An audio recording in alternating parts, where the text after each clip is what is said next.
And here we are live again in the Strap Podcast with me, Steve Fernandez, our co host, James Rode Mason, and we have our special guest, the one and only, the legend, the marathon man, Bill Sinks. What's going on, guys? How's everything going? It's good. Things are going good, guys. Good. Thanks for having me tonight. Appreciate the invite. I don't always stay up this late, but I'm glad to be here, and it's always awesome to chat with you guys. Absolutely. Thanks for coming on today out, Bill. I know you're always working hard out there, have long hours, hardworking man. So always arm wrestling too, training. So I know you're a busy man. So I really appreciate you for being on with us tonight. So thank you so much. Yeah, of course, of course.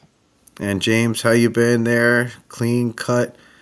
I mean, I don't know if you're a clean cut guy, but I mean, how you doing, buddy? I'm doing good. Hey, before we get too far into it, I just remembered. I just wanted to take a moment and just say, I want to say thoughts and prayers to Harry. I know he's going through a real problem right now, but he's a very good man, and I've known him since I was a little boy in the arm wrestling community. So I just want to wish him, good health and luck, and just to stay strong. Steve, I don't know if you know what I'm talking about, but Bill, you know what I'm talking about, Harry Bean. Oh yeah, for sure. Yeah, well said. I mean, I've known Harry. I don't know, probably 30 some odd years, and good dude for sure. And uh, for sure, my thoughts and prayers are with him for sure and his family. Is And this the Bean from the Bean tournament? yeah, Gotcha. he's got a son. I'm not sure if his son pulls anymore, but there's Harry Jr. and his wife, and they've been in the arm wrestling scene for God, I don't know, for a long, long time. Big presence in New Hampshire. Yeah, I've been to one of his tournaments before. Yep, but I pulled him a couple times or many years ago. But good dude for sure. Very strong man. Yeah, right on. But I want to start off with after James and everything else. I mean, about last week's matches, tournament, and everything. I thought it was a great show, absolutely phenomenal. One of my favorite matches, not actually my favorite match, was James Rode Mason versus Kevin Nelson. What an exciting match to watch. I mean, all the matches were spectacular, but if I have to pick, my favorite would have been that. I mean, also too, Bigfoot versus Seth Barnett. What a barn burner! Great match. Um, but yeah, what did you guys think about last week? Um, let's start with Bill first. So I gotta apologize. I didn't really see the tournament, but I did hear, that we had training this week, and Glenn took, Glenn and Garrett and Lydia were, they kind of filled me in on what happened. They told me, James, you did awesome, and might have been a little vocal, but I may it's have gone a little off the rails. but other than that, it was a good, exciting match for sure. I did hear about that one. And Lydia told me about the women's class, and actually there was a few women, which was good to hear. Yeah. Michelle Yep. was there. I didn't talk. I called James tonight. He didn't call me back, but No, just to check and see. James Reed, I'm talking about.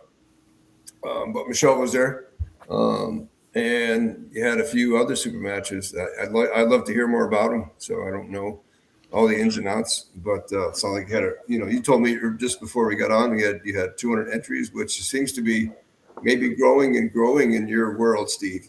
Yeah. So that's also amazing. 200 entries is nothing to sneeze at. I mean, I remember the days where we'd have, many tournaments and 40 to 50 to 60 entries, and we thought that was a good tournament. So that's when you hear these 100 plus, 200 plus entries, and not only that, you're hearing about just in our little neck of the world, the Northeast, for example, we all share a schedule, with all these upcoming tournaments, and I think pretty much almost every weekend is booked, and some of them are double booked for tournaments that are coming up. And I have to say that probably a lot of them are going to be, pretty pretty well stacked with numbers as well as talent. So that's exciting. I don't know. It's just I can't say enough about the sport and how much it's grown. So we can go on and on about that, but that's 200 last week. That's awesome. Yeah, a lot of entries, a lot of great pullers, so stack classes all the way through. And food was great, shirts were great. Um, Mhm. the whole thing is leveled up. We have a stage now thanks to James. He built a stage which was absolutely phenomenal. It's great looking, held up, looks good, feels good, and also entering. Have drapes and everything else to have a little bit more professional entrance too, which was great. All the lights on the side, better Mhm. filming. We have a better crew now, more of a crew. So it's everything slowly is getting better and better. I think as the times goes, and yeah, I mean, I can't wait. A shout out to Matt Foote, Lauren Holborn, John Cervante, Michael Hawks, and everybody else that's online. Sayla Jones, Lydia Tupper, Tyler Edlin. What's up, guys? But yeah, phenomenal job. Talia, Lydia, you guys did a great job. Michael Hawks, too. He won 3-1 in his match. Sergio, I feel like he could have won. But, what are you going to do with Sergio? Sometimes it just happens. I mean, great matches all the way through, honestly. Did you have a favorite match, James? I got to be biased a little bit in this because of Patrick's match. I was really happy with my buddy to win, but I was also happy to see Pat get through like a little bit of a mental hurdle he had in the beginning of the super match, and he was able to make the adjustments and come back. Um, so that just as a fan of the sport and a fan of my best friend, I love seeing that. But I was super pumped. There were so many good ones. First off, 3 women's super matches, and they were all throughout the card. It wasn't just like 3 women's together. Like it was, and they're all great matches. And I love the energy. And like I wanted to point out what Bill said too. The women's classes in the tournament, I think there was at least 7 women in one weight class. That's unheard of in arm wrestling, which is really sad. That's good. Those are good numbers. But and then I'd have to say my second was Lydia because Vermont making a statement at such a young age. Like she's going to be a star by the time. I mean, Oh, man. she's already a star, but you know what I mean, Bill. Like by the time that girl's 20, like she'll be a world champion. I know. The whole Tupper family, but Lydia is like killing it right now. I tell you, she is so dedicated. It's amazing to see in just the short time that she's been like. She's like, from what she tells me, she's like every day she's doing something. Every day or every other day is just like so dedicated to the sport. She's training with her brother and her father. In addition to coming to our training on Wednesday nights with 12 to 15 to 20 guys, and she's pulling some of them. And and she's only 15 or 16. I think she might be 16 now. But anyway, she's just give her a couple more years and see where she lands. She sticks with it. She's going to be the top of her game and the top of the sport in her respective class. I just see it. But Garrett is doing the same thing. Garrett's just coming into his prime. He's 26, I think.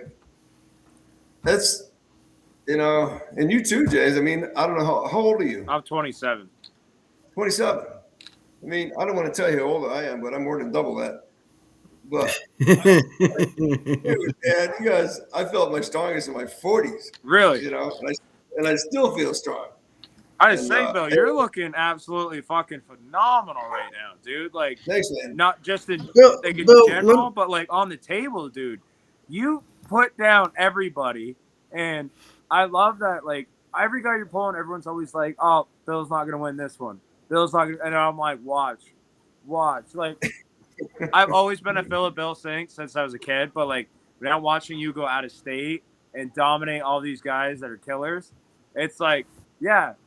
It's not that these guys had bad days. It's just that's how good Bill Sinks is.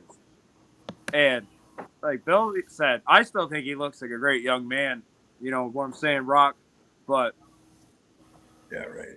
It's fucking Appreciate crazy. that. It's crazy. Shout out.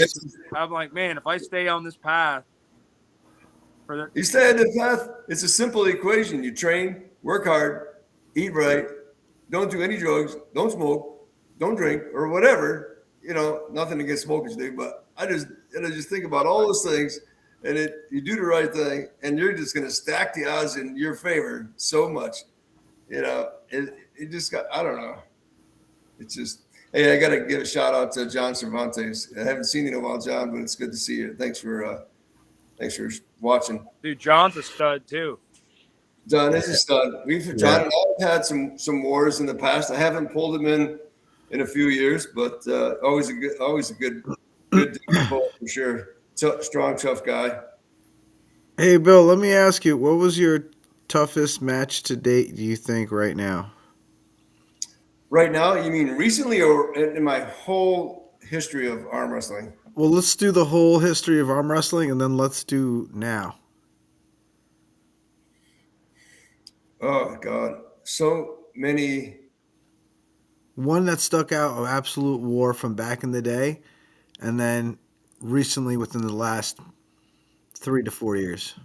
Well, here's a couple of things. Most every tough match that I had that was successful for me was a war. Most all of them. Ones that stick out in my mind, and for different reasons. One of them that sticks out is when for the first time I beat Cobra Rhodes, and that was and the reason that sticks out is because when I joined the sport in the 80s, he was the guy to beat. He was already a world champion at that point, and I'm thinking, okay. I went to my first tournament. He wasn't there the first tournament, but it was a local tournament, and I placed third. But it was 6-7 guys locally. But when you think about, to me, it was like and I'm probably the same for a lot of guys. Every person was a stepping stone, and that was just one of them. I'm like, when's this going to happen? Because I'm going to make it happen, and then it did. But it was a war because you'll see it if you YouTube it or whatever. It was a Harley pull in 01, and that was the first time I beat him. But then again, after that, I went up in weight because I was still making 76 at that point. So that was one significant match in my career, just because of the him being so world renowned and such an amazing puller before I started. And then there was two other guys that were like significant milestones in my career. Another one was Alan Fisher. And I remember this was a really cool tournament. Now, again, Alan, he was pulling before I was, probably by at least 7-8 years, I think. I don't know. He can probably tell me. It might even be 10 because Alan, I think, is 66 or 7 or something, maybe somewhere in there. Really good friend of mine. Known him for a long time. And we had a tournament in St. Louis, Missouri. It was a benefit tournament. It was called Pull for the Hungry. And it was the only two weight classes. It is 176 and under and 176 and over. And it was a super stacked class. It was in my class, which is that's like 176. I was 176, and so was Alan, and so was Bill Ballinger, and I don't think Tony Katowski was in at that point, but I think if you ever heard of Bill Ballinger, that's Scott Ballinger's father. But that day, I won. I beat Alan and I beat Bill the same day. And I was so stoked. And it was $1,000 payday at that time. It was a lot of money. Yeah. There was a plate. It was a silver plate. I think it was silver plate, but it was because it was Pull for the Hungry. Hungry meaning the homeless needing food, whatever it was. So John was there. John Brzezinski was there. So he won the above, and I won the below. So that was significant. That he and I were the top two guys in the respective classes that day. So that was another really significant milestone in my career, and it's a memorable match. I remember the girl I was dating. She was an arm wrestler, and I go, Karen, I just beat Alan Fisher and Bill Ballinger, and I forgot whoever else it was that day. And I was like, man, this is like. And she wasn't there. I was there myself. I flew there myself, and I was like, all right, I want to go compete with these guys, and I was the winner. So that was, and Alan and I we're good friends. But to think about that, at that point, he was in his prime, and so was I. Right. So that was another one. Another another one that I've actually remembered too, which was huge, was Chad Sobers, another top guy. Another guy, Chad used to train with Todd Hutchins for a lot of years, but I remember pulling with him, and we had a super match down. This is even before it was in Charlotte, North Carolina. I had a super match against Chad Sobers. Michael Solares had a super match with, oh God, why am I drawing a blank? Easy Money, Dave Chapey. So this is before Dave was as big as he is now. He was Oh, yeah. he might have been 210 or 220 at that time. But anyway, Chad and I had a match, and Dave and Mike lost to Dave. Dave was like up and coming, and that not long after that, I think he bulked up to 240, 250 or whatever. But I had a heck of a match with Chad, and ended up winning. And it's good to watch if you do happen to catch it. So those are like some of the guys that I remember, like those matches in particular stuck with me, and they're like, you have this career of, at this point, almost 40, 35 plus years of arm wrestling, and you can't remember every match. Everybody that's been pulling a long, long time, that's been halfway successful, ends up with a pile of trophies and medals or whatever, and don't know what to do with them. And that's, it's like Ron Klemba. I visited him for the first time at his dungeon last fall when at the Turtle Man, and that's where I had a super match with Ron Armini. And Ron, Yeah. I remember. Yep. he's got this crazy workout room with all these medals and shirts and all this kind of stuff, paraphernalia. And I'm sure so many different guys got the same kind of setup. And you can't remember I can't anyway, every single trophy and what it meant, but certainly there's ones that stick out. Yeah, definitely.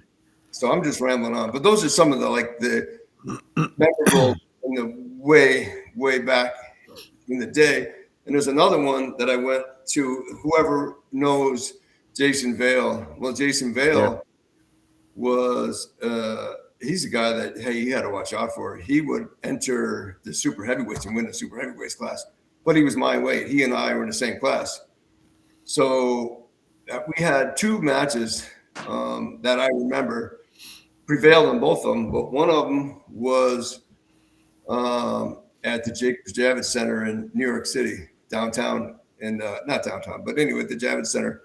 And it was he and I, best out of 5, I think it was. And this is before super matches were really a thing. Now they're almost commonplace. But Jason and I had a match, and he always goes to the straps. It was his thing. But I was also really, really good in the straps too, and I still am today. I don't resort to them as much as I end up in them a lot, and you have to know what to do to pull. You got to know how to pull in the straps. So if you're not a strap puller, people out there that are like new to the sport or newer to the sport, I used to always tell the guys that I'm training, whether you're a hook puller or presser or whatever it is you're doing that may not lead you to be in the straps, like because of your style, train in them at least 20% of the time. Train in the straps, because you're going to end up in the straps, whether you like it or not. The other guy is a super high top roller, or whatever the reason is, you're going to slip out. You need to train in. And this is just a side note for people to think about when they're training. If you're like, a few years into the sport and you're trying to absorb all this information, there's so much to absorb now. Not like it used to be. It was, the information maybe wasn't out there as much. The styles and all these different things were, but today it's so technical. At one time, when I started, I felt it was a little more simplified. We didn't even know the word pronation and what that meant. Today, it's like everybody talks about pronation and what are you doing, viewing these people or videos today. I didn't watch videos. We never had that. Now you do. And I can't even say I did last year, and I should. James gave me a hard time when I had a podcast with it the last time. You go, Bill, you don't even see I didn't watch any of Vlad's videos last time when I pulled that super match. I didn't know the guy, and he's like, well, how can you not go to a super match and not watch these videos? Well, we didn't grow up doing that. We didn't start training doing these things, but today now you can study someone and go in there and actually see how they pull. And I still don't I should. I still don't, just because I'm old, and I don't know. It's hard to change when you got a winning, or you think that works for you. I Yeah. should probably think about. I used to this. Okay, he's a hooker. He's a top roller. All right, that's all I got to know. See you later. I'll see you at the table. Yep. That was the extent of it. But That's anyway, good stuff. back to more recent. I'm not letting you guys talk much, but No, Bill, Let's this is go. what it's all about. We want to hear Yeah. about you, dude.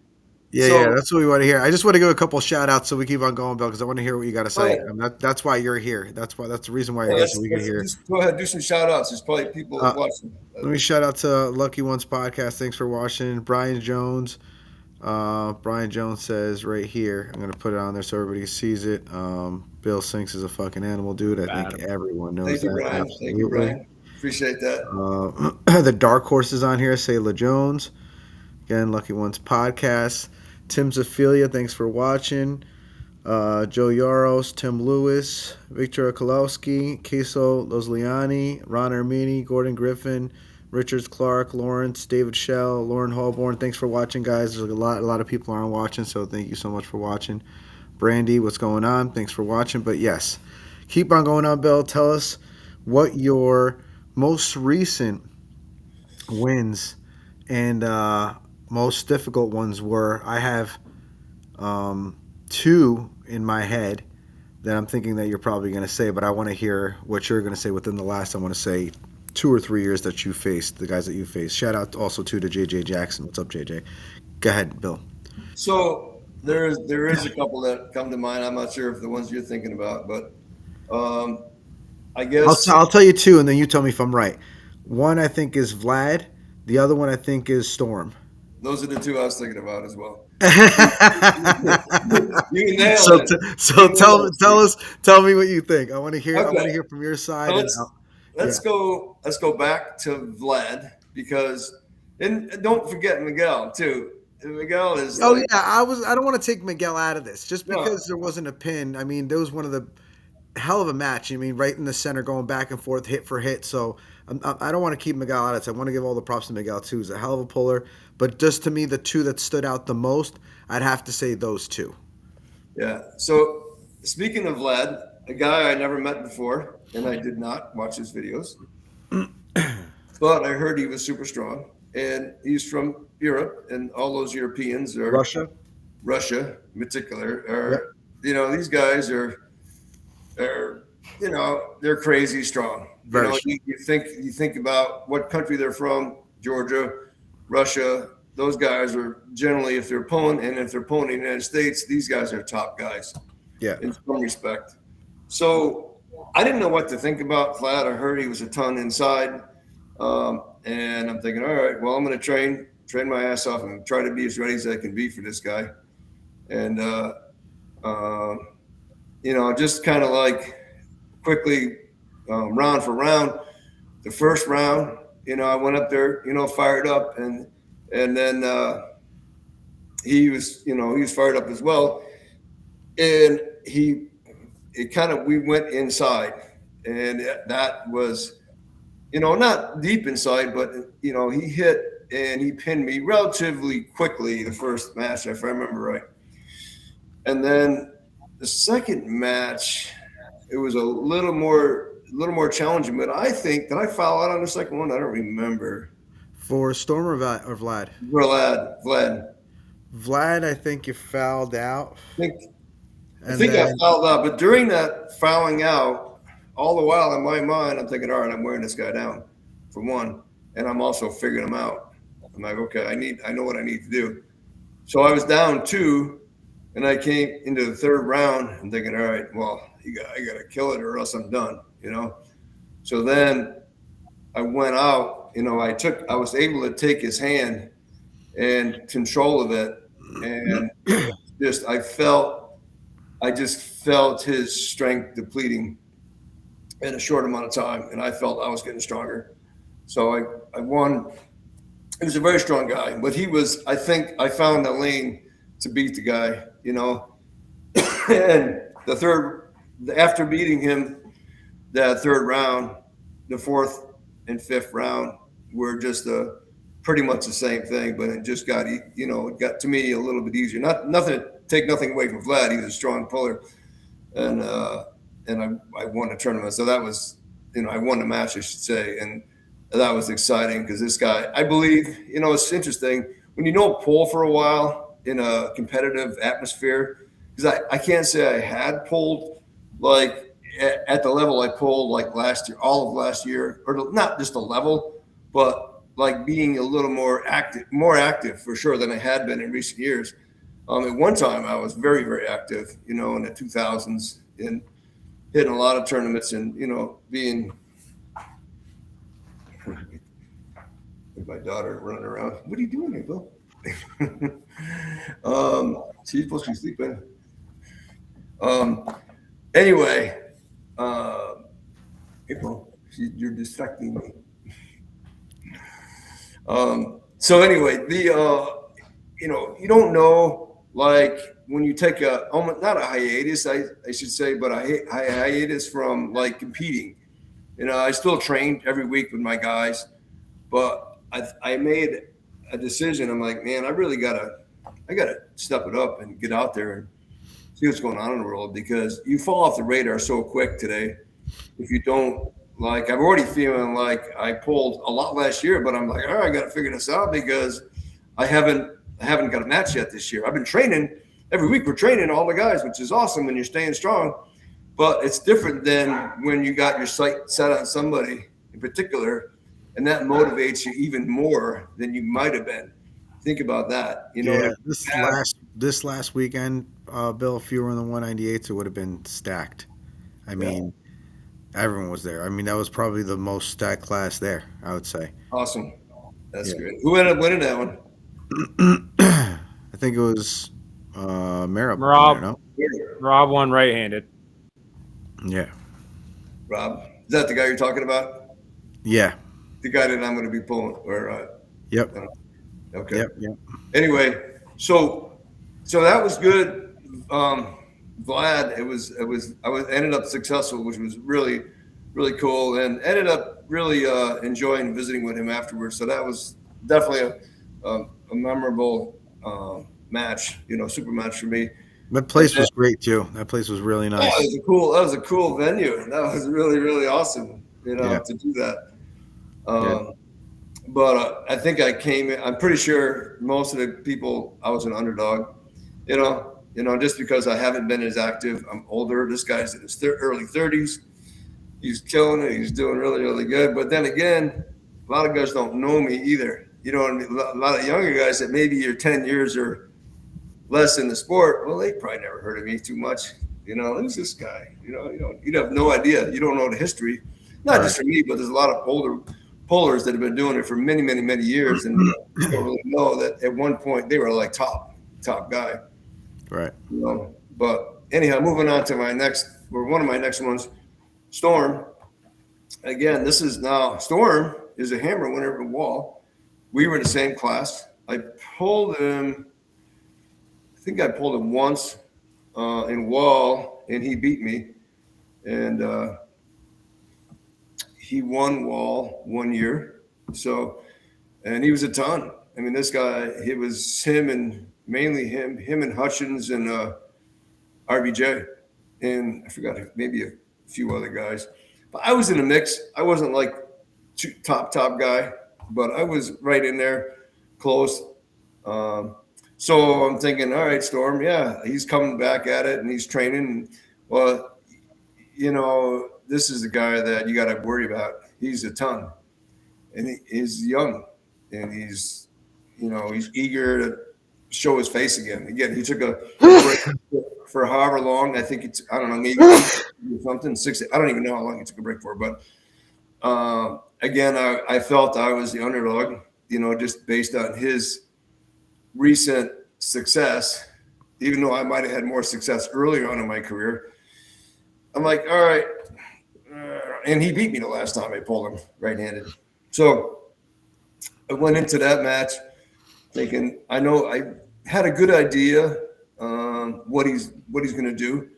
And this guy is super strong. And sure enough, the first match, we we gripped. We were, we took a little bit to get our grip, and he he didn't. I don't think he really liked it much, but he ended up winning the first match again relatively quickly, and then I've tried to think, all right, what am I? I got to regroup here, and you have to as an athlete. If you're not, if you're not successful, it's like in boxing. You got 10 rounds or whatever it is. You got to figure this guy out. You got to make adjustments, and so I made some adjustments, and I don't remember. Did I win the second match? Yeah. I think I did. Yeah, I did. That's right. So I went in there and I made some adjustments, and I'm thinking I'm going to attack his hand. My hand feels pretty good. I got to do this and stop him. So I stopped him. But I was in a defensive position, so I was already over at his side of the table. But as I'm I'm like, okay, if I stop a guy, most of the time I'm going to win this match. So it was just a matter of time. I was able to beat his hand and take control. It was a match. It was definitely a good, it wasn't like a quick win match, and then just second time, same thing. I was able to control the hand, and I ended up winning that super match. So that was good. That was awesome because Storm's a good dude, and I really like him a lot. He's the kind of guy. He's a you hear of like different people in the sport doing different things that are less than like organic, if you will. And he's one that I believe does nothing. He's like me. He doesn't take anything that, he's not into any kind of juice or whatever there is out there today. I don't know. So I respect that a lot because that's my belief is you can push yourself to the limits as you're humanly able to, and what God has gifted you. And I can do that without those other enhancements, those PEDs, whatever they may look like. I'm just saying. So, but regardless, I ended up beating Storm, which was huge because he beat me in wall. So I kind of remember that a little bit. I'm like, I'm going to beat this guy. And I did. So that was good. So I had a very, very successful 25. So there you go, guys. I don't mean to be dragging this beach on, but no. You're not dragging. You're not dragging out of this. Yeah. This is a great podcast to be hearing all these great things about you, and it's a blessing for me to be part of them. Me being up there on the same stage with you, and then being able to put that platform out there for you to pull on. And it's always been honestly an honor. Steve, you're my guy, dude. You're like I appreciate that. Both of you guys, Steve. He's like you're giving me these main events, which is kind of cool. Been there before, but when you haven't pulled in that arena for a little while, you got to think, okay, am I the top guy anywhere? Maybe I'm not. I'm not the top guy, but you get that, and all of a sudden you're back in the mix again, and it feels great. And I hope I, deserve to be there and continue on, promoting the sport for sure. And being you're definitely that top guy. Speaking of that top guy, the reason why you're that top guy, and the reason why I don't know if we're going to make the announcement now about having Merab and Bill Sinks. They're going to be pulling. It's going to be best out of 7, right hand at the New York Tri-State Arm Wrestling Championships. Merab hasn't lost a match. He's got up against all these killers. I mean, Bill Sinks, vice versa, same thing. He hasn't lost one match yet, right-handed, and I think this is going to be one of the best matches, if not the best match of the day on June 13th. So this is going to be one to be there, I would say, for. We're going to set it up at this new place. They just set up a new stage. Then there's going to be tents all over the place, barbecue. It's going to be at a park so far, from what I'm thinking, this new park that they set up. It's right by a firehouse. So it's going to be a nice staged place with the... It's gonna be a stage, and then we're gonna use our stage that James just made. So thanks, James, for making that stage because it's awesome. Did you say it's gonna be next to a firehouse? Yeah, across the street from a firehouse. Diagonal. Damn, Bill, you already won, dude. Yeah, you know what? Right. We're gonna be like, that's a shoe in right there.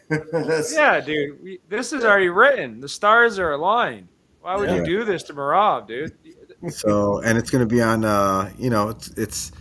It's where there's a military statue from veterans and stuff. It's at a really nice really nice park. Really nice park. Awesome, Small awesome. park, but it's a nice park. Yeah, you put some great events on. That's awesome. We haven't done anything outside yet, and I wanted to do something outside. And since like this, it's the championships. I want to do something that's gonna, nice and warm and barbecue style and everything else. But at the same time, the stage is it's a nice place to get lit up and stuff, and You, it's gonna be definitely a good day. you want to hear about an outside tournament? Many years ago, have you guys ever heard of Yukon Jack? I know some people out there listening probably have. Yukon Jack. I think James told me about this. So Yukon Jack, I think they started in the late '80s into the mid to late-ish '90s.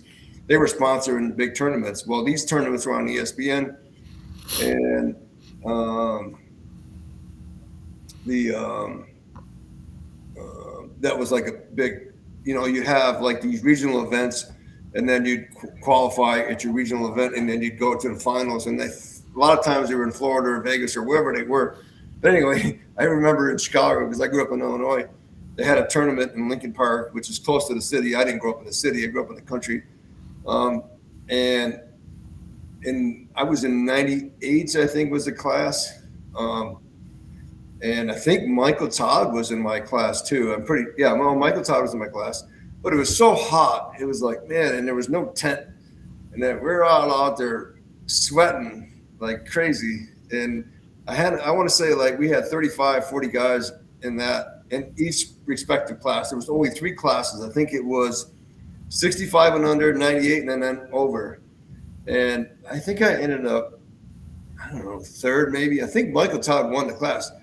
But I remember pulling him, and he said, "Bill, you're the only guy who took my hand all day. Everybody else I had to pull inside." I don't forget that. Yeah, I'm pretty sure it was Michael Todd. He might say no, it wasn't. It was some other tournament. But anyway, speaking of outside tournament, that was really hot. If you don't have like a tent or something, you're gonna kill the guys, or the girls too, And if Yeah, it's there's definitely gonna be tents all over. I'm thinking probably around like 10. So there's going to be a decent set amount of tents. There's going to be a few fans, from each corner and stuff too. yeah, We're going to have a lot of ice, cups with ice and water. Water and ice is going to be going out for free. So, you know, yeah, it's yeah. going to be all. Well, What are you doing? No, you got to charge for the water. That's your money yeah, bucket yeah. right there. No, that's I got it confused. That was Garth Carlson, I think, from Canada that won that, and I think it ended up third. And I forgot who took second. But anyway, Michael Todd, the tournament I was thinking about with him, it was me, Michael Cilliers. I can't remember who else was in that. It was at the Arnold. It was the Arnold Classic or the Show of Strength in '01. And I think I beat Michael Todd that day. And I beat Mike Cilliers and everybody except for Ron Bath won. Oh, and I beat Todd Hutchins that day too. Same day. Todd Hutchins and Mike, and that was a heck of a day. But Yeah. anyway, Marcio Barbosa took second, and I took third. That's what it was. And this was in Ohio. And Shows you how good Bill Sinks is. Like I don't think I didn't know that. So it just shows you how good Bill Sinks is. this Even is still now, and 25 years ago or whatever. he's still beating people till this day that are absolute. Miguel's a national champion in Argentina. Yeah, Vlad. He went up against Ryan Bellinger and beat Ryan. So these are guys that went up against the elites and beat the elites. So it's just it's look at like he was just saying, Storm. World champion, and he just beat. It's just shows you the levels and how good Bill Sinks is. You can never count Bill out. You might get a pin on him, you might get two, but as the further this game goes, as he gets, drags you down deep waters, it slowly goes into Bill's favor. Just so everybody knows, this is going to be a best out of 7 up against Merab with Bill Sinks. Right hand is going to be going for a 198 Tri-State Arm Wrestling Championship belt. So they'll be going for a belt. cool. And Cool. all food and drinks and everything are for free for the competitors. Everybody else has to, pay for some food, pay for some drinks. And but besides that, competitors don't. And I can't wait for that match. That match is going to be phenomenal. So, Phenomenal. how old is this guy, Merritt? I'm just curious. I'm thinking he's got to be like late 30s, maybe. Is he that old? Okay. No, not even that old. I don't think Marab's that old. I think Marab's like 33, maybe. All right, well, mid 30s. Okay. Mid-30s. Okay. I'm just curious. Yeah. It don't matter. He's gonna Don't need matter. another 33. He's gonna need another 33 years to catch Bill Sinks, bro. So what else you guys got going on? Let's hear it. Chris Michaels is going up against Vadim. Vadim. That's Yeah. gonna be best set of five left hand. Yeah. Um, There's a Vadim. guy that I can't quite figure out, Vadim. How well he does. Yep. That is crazy. I mean, good for him. Yeah. I Good for mean, him. it's crazy to, and he doesn't really, he's very deceiving. Very Yeah, he's deceiving. very deceiving. Yeah. Very, very deceiving. Yeah. And I mean, he's got a I love his huge attitude hand. though. He's a what's great guy. that? He's a great guy. He's got He's a great good dude. attitude. Great Yeah, attitude. that's awesome. And there's a guy. There's another guy, Chris Michaels. Now, there's somebody that he's a ton. Yeah. Chris Michaels, absolutely. There was gonna be another match for Chris Michaels right-handed, June 13th for the Tri-State Arm Wrestling Championships, but so many guys are not going to be around or not going to be able to pull. So I'm trying to find somebody else for Chris because Chris is, I mean, right-handed, no joke. He's just way too He's much. no joke. When he comes trains with us once in a while, Yeah. and I love pulling with him. And he's I really gotta. I'm not. I can't be slouching off, and he'll get a win out of me. Yeah. He's good. It's like, and I know Garrett is so dedicated. He's another one that's a ton. And they think they're like, I think Chris has got the edge on him right-handed right now. I could Yeah. be wrong, but I'm pretty sure he does. But they're not far apart. No. They're not far apart. Garrett's Yep. right there. Yep. Garrett's up, and he's just getting better and better and stronger and stronger. Yeah. And Garrett's young too. Garrett's real young. Garrett, yeah, I think he's 26, but Garrett's got to get a little mean streak in him or a little more fired up, I think, sometimes. Yep. Because he's too nice a guy. He takes after his father, Glenn. I've known Glenn for, I don't know, 26, 28 years, something like that. He's just a good They're dude. good people. They're good people. Really good, really, really good people. Now, here's another story about Glenn. So I moved here I live in Vermont. Moved here from Illinois in 99. Started coming here in 97. We have Addison County Fair and Field Days, which the woman I moved here for used to run with her father. Started it when she was 16. So it was in their family. But anyway, I think it was the first year, I'm like, all right, Karen, I'll compete in this fair tournament. Didn't know anything about it. It must have been either 99 or 2000 or whatever it was. And Glenn was 210 or 205 at the time. Solid 2. And he was the guy I'm pretty sure he was the guy to beat it. I'm like, all right, this fucking guy, he's pretty good size, And I'm pulling ones in the six. Well, of course, I travel and I was, all over the world pulling arm wrestling, and Glenn didn't do that. But I remember he got down to him and I beat him, but we became friends after, and then he started training with me. And I'm like, I couldn't say he started training right away, but I could tell he was a really, really good guy. And I'm like, I felt bad after beating him. I shouldn't even fucking pulled. I was an idiot. Here I am coming, this small. I don't want to put it down, but like you think about a fair tournament in a small venue at that point. It's grown since then. And Field Days is like a huge event. And most of the guys in that tournament at that time, other than myself, I think were probably local guys. And I had no business pulling at that tournament. I felt bad after I never forget it. I'm like, it's fucking stupid. But lo and behold, Glenn became a really, really good puller, a good friend, and his son, his daughter, now active, doing really, really well in the sport with huge careers ahead of them, so there's a little story about Glenn and just how genuinely good those guys are, or that family is, I should say, so. Absolutely. Yeah, great people. Great pullers, all three of them. Great people, great family. Who else is on the card, or do you know yet, Steve? A couple of people actually. The other one's going to be Miguel Fernandez versus Michael Hawk's left hand. Okay. Yep. Interesting. Last time they met, which was right here at the Battle of Tri-State 3, it was a decent match. They were going back and forth. So I like to see them both fresh to see how it goes. I know Mike is been getting stronger. I mean, left and right handed. So he's just been leveling up. And Right. training so hard, dude, every day. Yeah. He trains every day. I There's a guy. mean, There's a guy that doesn't stop smiling. yeah. And his attitude Yeah, is such a good great dude. dude. He's Good Yeah, such a dude. great dude. It's like you just wanna you talk to him. He's such a nice guy. I mean, oh so yeah, it's just always, always positive, always positive. always training, always does what he needs to do, always working, good attitude. Yeah. So I can't wait to see him on the table again. Left hand, it would look like a great match. Um, And he's got plenty of time too. That's a lot of oh prep time yeah, for oh yeah. somebody. So You know now what I he knows mean? where he needs to go, what he kind of needs to do, or at least get an idea of it and work on that. Hmm. So, which is good. Let's shout out a couple of different people here that are in the chat. Brandy Bell Robinson, Jeremy Parker, Mariah Bush, Eric Fisk, uh, Bo, what's going on, Bo? Andrew Colley, Tyler Edlin, Jordan Maskell, Andrew Thomas, what's going on, guys? Tyler Edlin, the tournaments.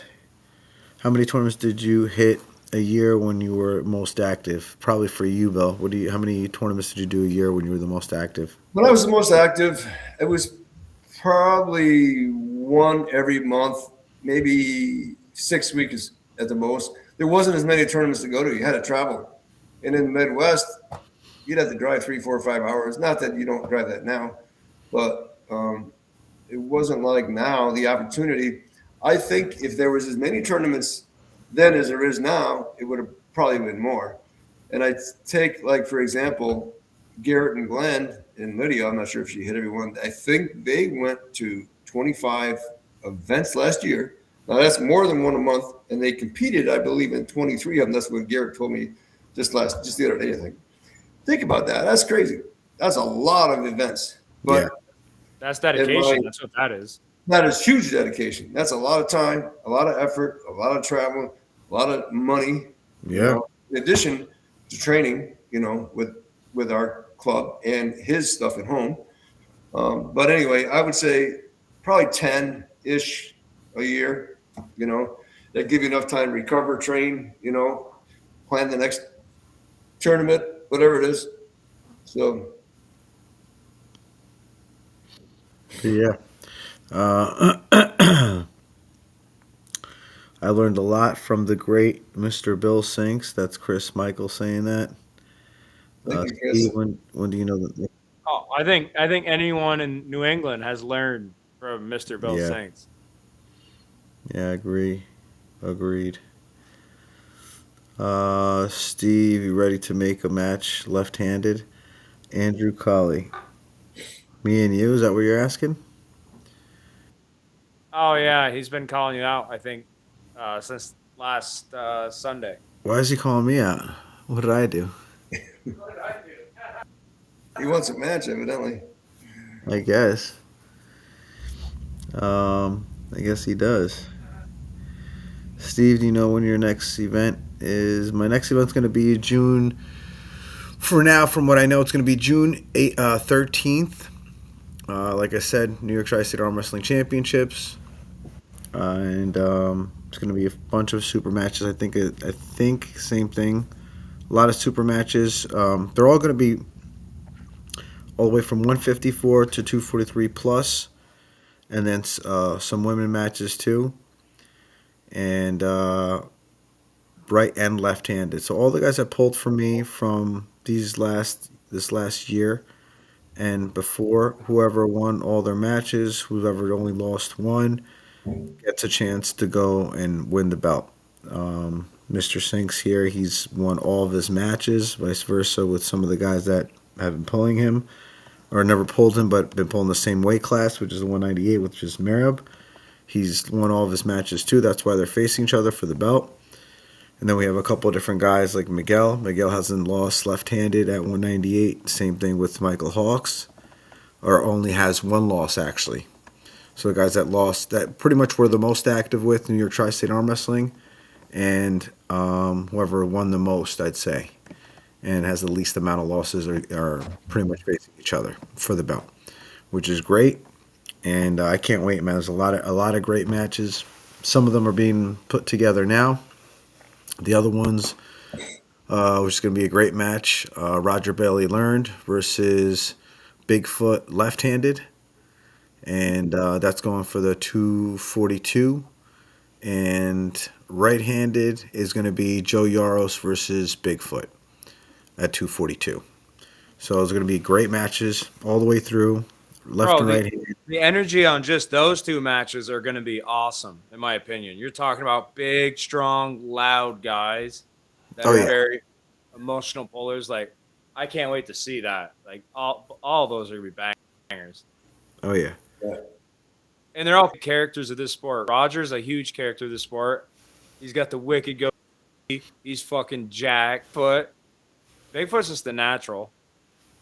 You know what I mean? Like his stage presence and how he interacts with people, like he just flows seamlessly. Like he's just good at it. yeah. Bigfoot is a phenomenal puller. He's so underrated. Some people don't know him, and then once they pull him, I mean, I got to speak to about Bigfoot. He is. I enjoy talking to him.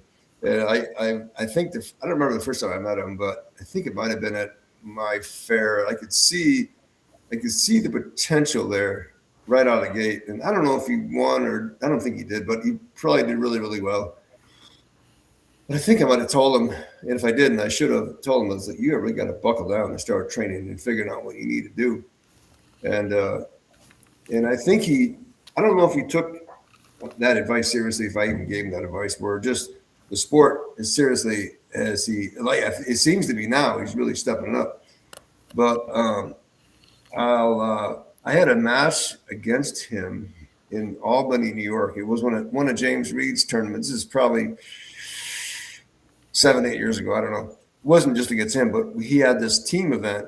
I don't know if we ever told you about this, James, where we had it was a tournament, but before the tournament there was as many teams as James could get together, and we had one team. There was one Vermont team, two New York teams, maybe one New Jersey team. I don't really remember, but there was at least 4 or 5 teams. And what it was kind of a cool. James Reed comes up with all these crazy ideas. So it was a cool idea. So we had 5 people on our team, and we kind of had lightweight, middleweight, light, heavy, super, whatever we had at the time. And you had to either draw a card or whatever to get the team that you're going to compete against. So we competed against, I must have been a New York team because Bigfoot was on it.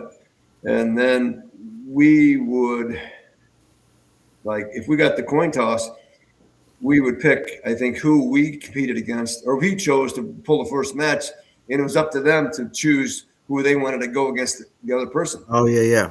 It was kind of cool. James Reed was just telling me about this last Sunday, but continue Who the was story telling now. you, James?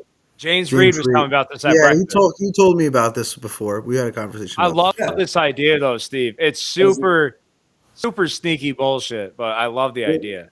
Yeah, I wouldn't want to say it's like sneaky bullshit. It was just some other. It put another dimension to the. Okay, to that's a way better term. I know what he's saying. You know, and so we did. We had our first pick, and I don't know who it was, but then they went against them, and we may have won or lost or whatever. And then we had one guy that we knew was pretty good, but he was like a sleeper because nobody knew him. So he ended up winning against somebody they thought would have beat him easy.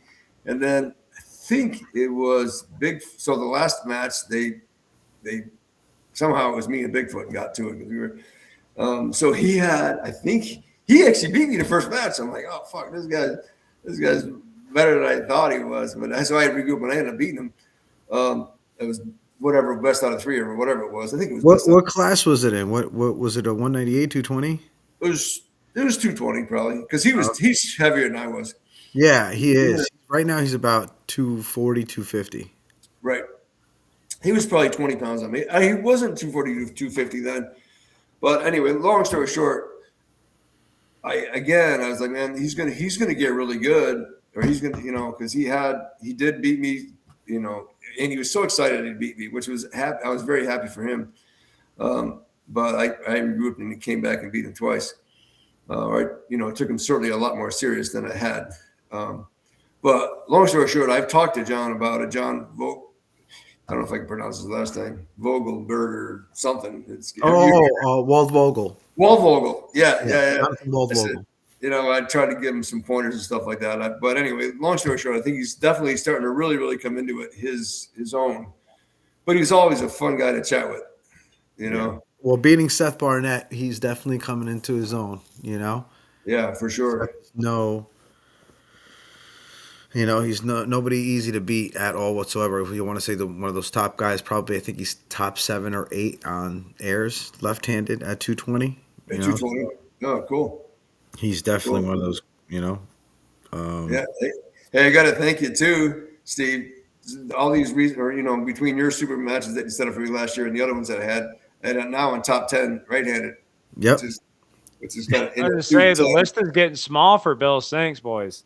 Which I hadn't been ranked for quite a few years, but at one time I was number one in all of North America at 176 for like probably at least 10 years. And it was crazy because people were telling me like, "Hey, I'm not for some reason I don't see my name up there," and I'm sitting there going, "Look, I put the information in, man. I'm telling you, I was like, and all the pullers that win for some Yeah, reason, their number gets up there, and it right, keeps on going up, and then eventually they'll be like, they reach out to me like Vadim, you, Garrett, Chris. You know what I mean? They're right. like, I'm there, man, and it's because if you come in this platform, you're going up against a guy that's ranked or close to your rank at the same weight class on the same weight, you're gonna get put there, and then if you beat them, you're obviously gonna go up. It's just what happens. Sometimes it takes a little bit of time, but your name will be up there if you win. That's just the way it is. You got to be active and you got to win. Yeah, It's the way it is. absolutely. And that's the way it should be, really. So if I become inactive, even though I beat these guys, well, obviously I'm going to drop down. Right. Exactly. Shout out to Eric Cortez, Crystal Lee. She had a great match too up against Brandy. Merab is on the chat. Hello guys, what's up, Merab? And Mike is on the chat. What's up, Mike? Hey, wait, Marab, how old are you, brother? Yeah, I how gotta old are you, know. Marab? How old are you, Marab? How long have you been pulling for? I got Jesus telling me in the chat that you're 36 and you've been pulling for 18 years, which is Not enough phenomenal. time. It's not Having, enough time.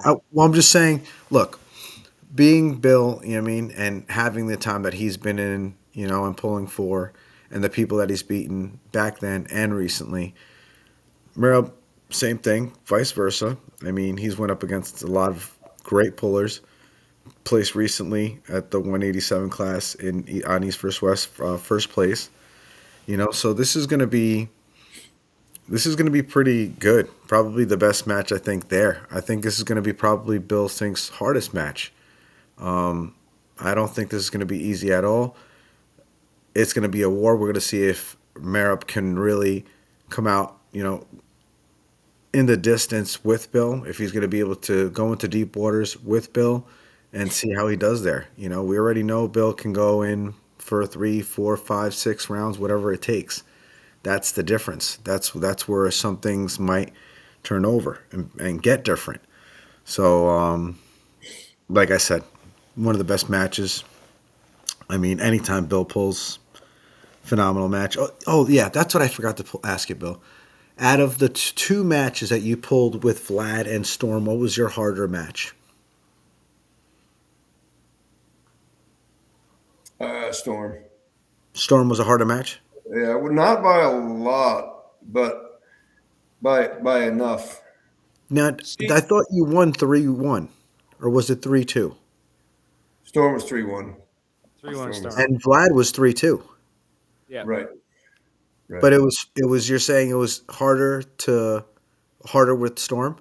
Yeah, like I said, not by a lot, but it it was definitely there's a difference there. And I have to say, after talking to Vlad, I don't think I pulled 100% Vlad. I really don't feel that. So I would say if he was 100%, it could have been different.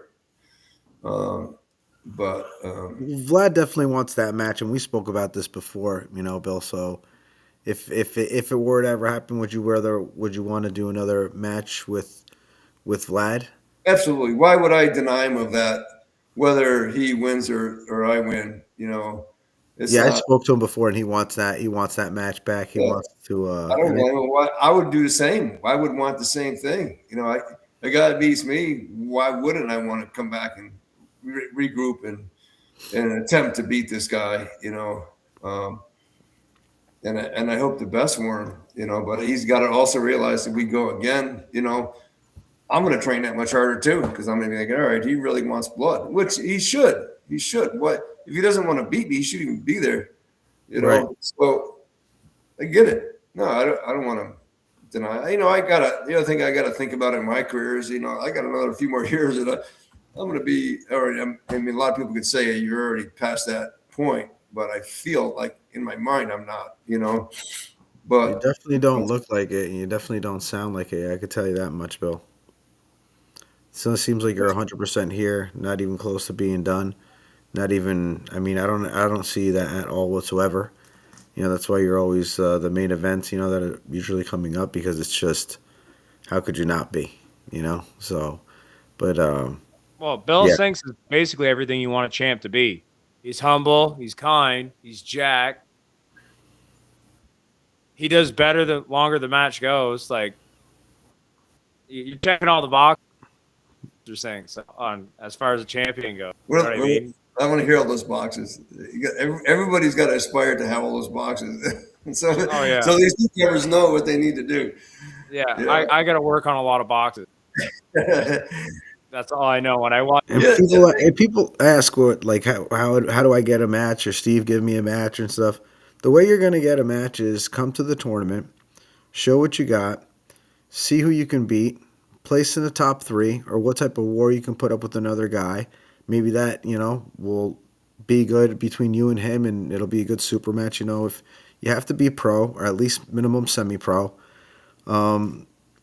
experienced with the team, you have to pretty much show your support and see exactly so I can see and how you pull and call me and saying or message me, hey, give me a match or whatever. It's I need to see how you pull just so I can put you up against another guy that's going to make a really good match. That's what I do, and that's why I put these matches together. Is that's how that's why I go out there to other tournaments and other places to to see how everyone does and how good they've gotten and what would make a good matchup against other guys that are in a different state that they've never even pulled before. I don't think Bill and Rob have ever pulled before. No. So just for the fact of seeing these things happen like the way they're happening is great. James and Kevin Nelson, I don't think they ever pulled before until the day that they gripped up, or maybe it was the tournament before ahead of time, the King of the Tri-State, before ahead of time. But before that, I like to see these matches that people don't get really to see because they're the best. We've seen the Chris and Garrett so many times at the tournaments. You know what I mean? We Right. want to see other guys. Like we've seen Vadim and Chris because I put them together for the first time for the super match. But Chris right now is getting so good. He's looking great, and that's the only person that he's lost to. So far left-handed. So all these guys, they show the support. They come out, and some of these guys deserve it. Like Bill. He's been pulling for years, and people really need to see how good Bill is, and he's been showing how good he is up against these top level guys. And yeah, so you want your match, show some support, place in your top, three classes, like I said, show some really, blood, sweat, and tears on the table that you really want to win. And sometimes you don't have to place in the top three, but if I see that you're a heck of a puller and always doing what you got to do and always training, and even if you're fourth or fifth or whatever it is, but I see that you put up a really good matchup against a certain guy, I might throw you in there just for the fact that I see how hard you're working to be there to pull. So People see that. People sense that. You see like a really, really good match and a guy, a couple of opponents just so like determined to win, and people tune into that, and they'll be like, "That's exciting. It's yeah, exciting for you and you want it to be. You want to have the crowd. If the crowd isn't engaged and we don't have a fan base, this sport isn't going anywhere. right. It needs to So be that's exciting. It needs to be exciting. right on. Absolutely. So I was gonna say a lot of the times the guys that I'm the fan of is not always the best guys. Some guys it's just a character. You know what I mean? Like right, you know what they're gonna be or how they're gonna be, and it's worth watching them pull every time.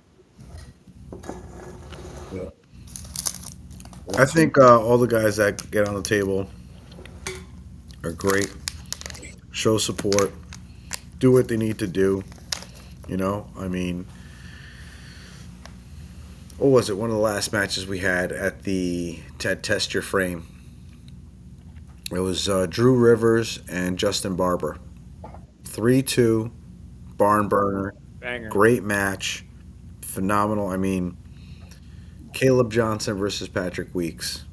Phenomenal match. Caleb Johnson coming back and winning 3-2 after losing 2-0. You know, I mean, Bill Singh, same thing, vice versa, losing 2-0, coming back to win 3-2 up against Lad. You know, so all these matches are top level matches. All these guys that are there deserve to be there. You know, putting everything on, putting a show on. You got to leave everything on the table, guys. That's just the way it is because Yep. that's you don't want to go the next day and, and regret your performance. And believe me, I've done that before. Or for example, taking somebody for granted, like, oh, I've always beat this guy or whatever that case is, and then you end up in a loss. I'm like, what are you thinking? So you can't. You gotta bring everything out, and show. And it, like I said, the fans, the crowd are going to respond to that, and it's just going to be so exciting. And plus, you're going to be excited yourself about it, and the results are going to show. You know, so And like you said, put on a show. Be exciting about it. I mean, look at all Bill's matches. Look at Miguel's matches. You know, look at James's matches. I mean, you don't have to go all out like that, but you know, really put a show on. This is something exciting to watch. I mean, and the more you're going to put a show on, look at Tyler Edlin, phenomenal puller. You know what I mean, Sergio puts too much of a show on and sometimes loses matches because of that. right. But in general, great pullers, show a lot. They put a great show on.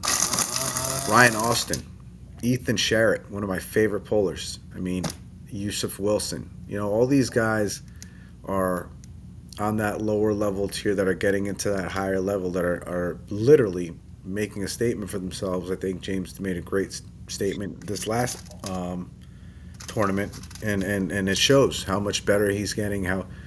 But at the same time, you listen, you learn, you know, and you do things sometimes a little bit differently, a little bit better next time. And yeah, So I see you got a Mac hat on. Mac hat, Mac And Mac sweater.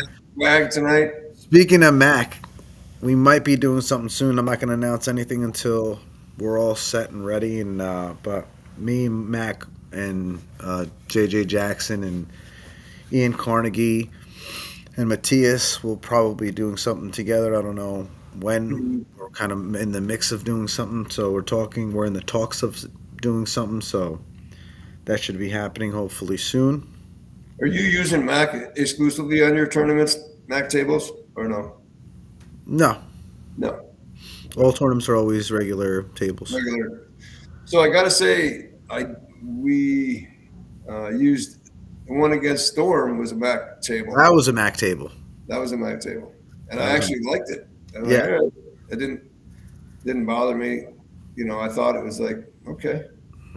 Yeah, Well, I'll be honest. The way you it wasn't pull, Mac Mac rules table's though. better So for the you. rules are a little bit different. It wasn't Mac rules. It wasn't Mac rules. It was a Mac table, but it wasn't Mac rules. Yeah, right. But the rules were fine. I didn't really care. It was for that tournament anyway.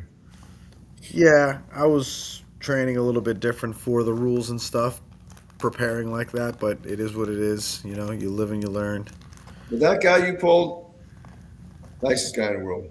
Oh, Christmas, he's a great guy. Really How, good. Bill? Good Just club because some player. people don't understand, when you guys measured up hand to hand, how big were his hands, Bill? Oh, Milts? Yeah, they're pretty good size for sure. Pretty good. They're pretty good. They're not quite as big as mine, Yeah, but I don't think they're as thick as yours. yeah. Yeah. But to Milts, you know, credit, he is 160, maybe. I don't know. What is he? 150? Yeah, he was 167 when I pulled him. Okay. So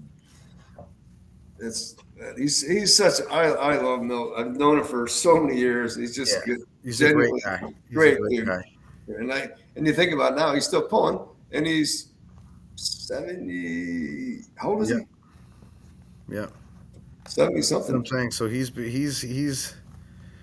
literally. I mean, he's been pulling for 40 something years. Right? Yeah. Yeah, longer than I have.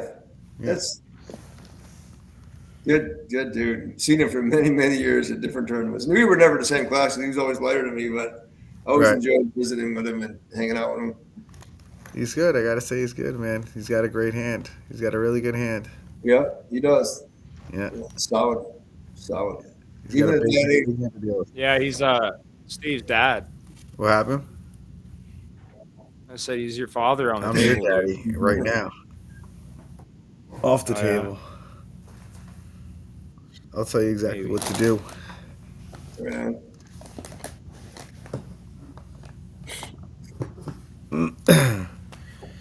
Trying to find my papers here. But shout out to David Nicobots, Valerie Mitchell, and Cameron Whalen, Jeremy Deere, Jesus Gonzalez, Travis Jocelyn. I remember pulling at Sinks tournament 132, 143, 154. Who's that? Middlebury and Addison County had wars with Michaels and Mercery. Travis Jocelyn. Missouri. Yeah. Missouri. That's who he's referring to. Who is that? He said he remembers pulling at Addison County, had wars with Chris Michaels. Right on. Who is it? Travis Jocelyn. Yes. How you doing, Travis? Yeah, it's good. 40 years of concrete will thicken those hands up. Yeah. Yeah.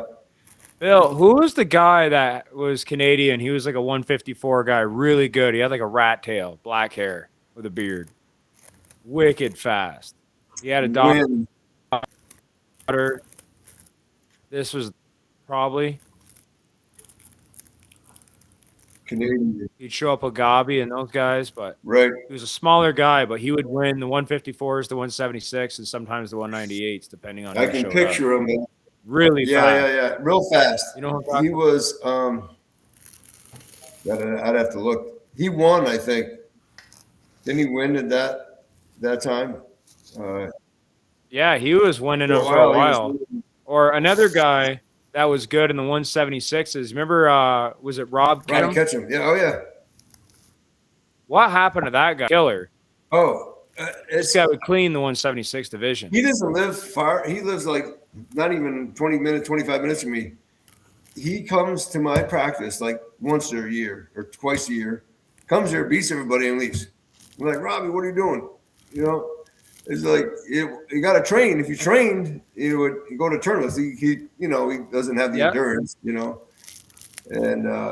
he's still as strong as ever. I think I saw him a few months ago. He stopped by, but he doesn't go to any tournaments, and he was super strong. He had a great drag hook. He had it was awesome, and he would. These are just some of the guys I remember watching 13, 14. And I'm like, that guy would always win. Another guy that was really good was Adam Barrett. Adam Barrett, very strong man. Very strong man. Well, he moved to Florida for a little while, and I think he's in Johnson, Vermont right now. I think his mom lives there or something.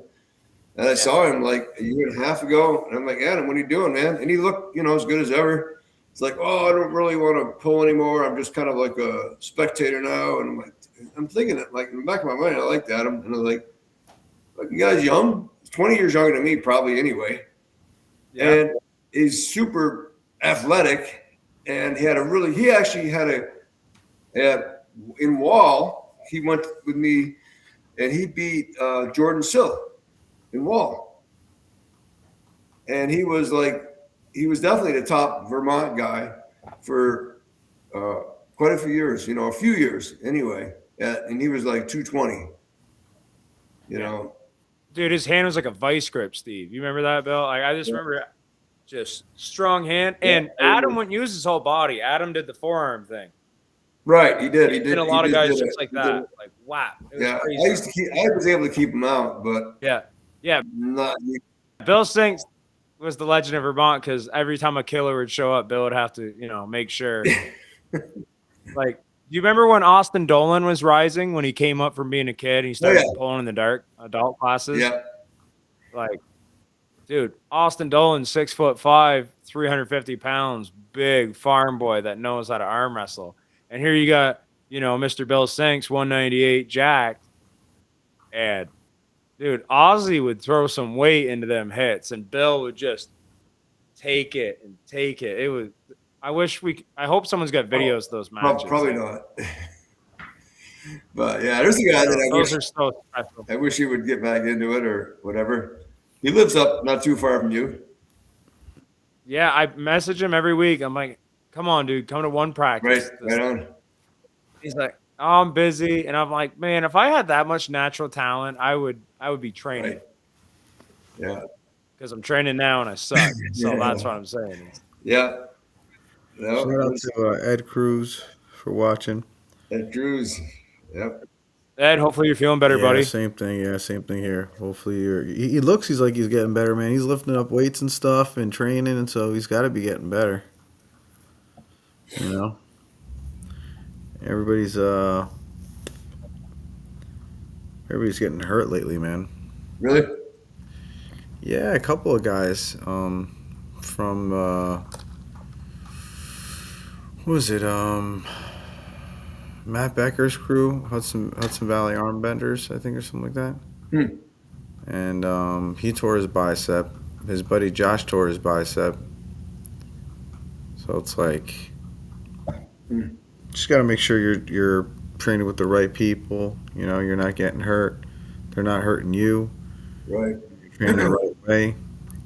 So. They get hurt at a tournament. Yeah. Say again. They get hurt at a tournament or whatever. Is that what happened? They get injured. Okay. I think somebody got hurt in practice and somebody got hurt at the tournament. So 1-1. Bill, what's the most injuries you've seen at one tournament? Maybe 2. Maybe. Not many. I can't say. I don't know why you think are you seeing more now, you think? Kind of, and I'm saying that because the internet is people watch shit on the internet and then think they can do it, and they haven't tested themselves. You know what I mean? They haven't tempered their muscles and their tendons. Like, I remember being 16 and I was about to pull for first place at Addison at 198 lap. Yep. And I remember setting up and I could feel a little bit of, I said, don't matter. And when you grab someone, I got the number. And I remember hitting and then pow. And then I blew that tendon right here. And I was like, no way. And again, if I was smart, or if I had someone smart around me, be like, hey, you're 16. Did it heal or? I'm not sure. But I know we went. This is the time where it took you forever. I was still like that to get anything done at the hospital. They did an ultrasound and they said there's like just a little of tendon hanging on still. Right. So my just pop out if I ever pushed on it like that. It was pretty wild. And then it took 6 months and at that point they scanned it again and they said it was growing it back. And they're like, we can get it and reattach it. They're like, if you wanted this wait 6 months, it should be fully healed. But yeah, again, just to have that, such a young age, looking out for you, or like Bill, you got young kids coming in. I'm sure. Oh yeah. Don't push it. Yeah. Well, who broke their arm at 14 years old and became the best in the world? Who broke their arm at 14? John Brzezinski. Really? Did he really? Yeah. Wow. I knew And that. Arm wrestling?